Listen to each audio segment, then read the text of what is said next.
بسم اللہ الرحمن الرحیم۔ پہلی اور سب سے اہم سنت۔ فرائض اسلام میں توحید، نماز، زکوٰۃ، روزہ، حج کے بعد جو پہلی سب سے اہم سنت ہے وہ ہے دعوت تبلیغ۔ اللہ تعالیٰ نے کلام مجید میں کئی جگہ دعوت و تبلیغ کی اہمیت بتائی ہے، جس میں سے صرف 2 نقل کی جاتی ہیں۔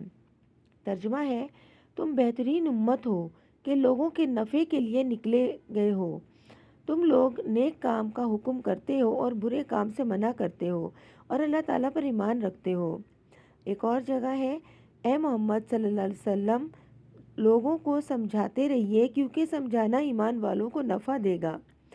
اور مزید یہ فرمایا: اے رسول صلی اللہ علیہ وسلم، جو کچھ آپ پر نازل کیا گیا ہے اسے لوگوں تک پہنچا دیں، تاکہ آپ نے ایسا نہ کیا تو رسالت کا مشن پورا نہ کیا۔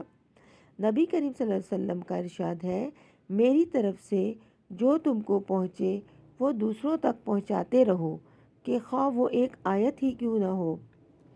اور نبی کریم صلی اللہ علیہ وسلم کا ارشاد ہے کہ جو شخص ناجائز کام کو ہوتا دیکھے، اگر اس پر قدرت ہو تو اس کو ہاتھ سے روک دے، اور اگر اتنی قدرت نہ ہو تو زبان سے اس کو برا کہے، اور اگر اتنی بھی قدرت نہ ہو تو دل سے اس کو برا سمجھے، اور یہ ایمان کا بہت کم درجہ ہے۔ سبحان اللہ۔